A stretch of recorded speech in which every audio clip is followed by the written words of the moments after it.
Bana Angola, bana Kine, bana monde entier, partout dans le monde, et surtout mingi bana Suisse, balobi makambango ye, bo pesa ki toujours biso confiance, bon mona kindenge nini, bana Angola bazali kozela, toujours le maréchal Rivecon babi, toujours na kati ya intronisation, boko mona ndenge ni ba soba ya awa ya Angola babite, le royaume ya yemoko Kimakuta avec le général boko mona ndenge ba soba, basangani bakosala intronisation awa na kati ya Angola mi ekozle awana kati aéroport après confinement intronisation avec Rivecon et kozala suka na intronisation et salama wapi ndenge bomonaka ya papa wemba et salamaki na village Molokai ndenge et salamaka pe ya Fali Pupa ndenge salamaki na Kofi e bochola na Kofi na ndenge bagana ndenge ni ba famille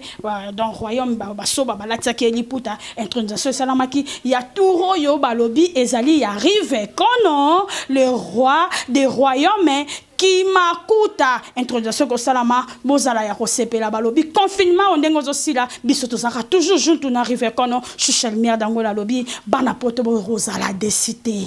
bana Angola baza déjà maboko kofungwa mabazozela kaka balobi aéroport kozala opesi mbombo boyi parce que basoba otokende kotala balobi chucha makamba Rivecon il faut introduction ko salama kaka na aéroport basoba batelemi balobi ekozala toujours na aéroport matata na matata ba chef basoba bazala kola ba chef coutumier na ndenge ya Angola ba chef coutumier balobi makamba Rivecon introduction na ekozala toujours na kati ya aéroport tous ensemble bolela na binote exacta na ya balobi exacta ya Kimakuta les royaumes Kimakuta Rivecon merci on est ensemble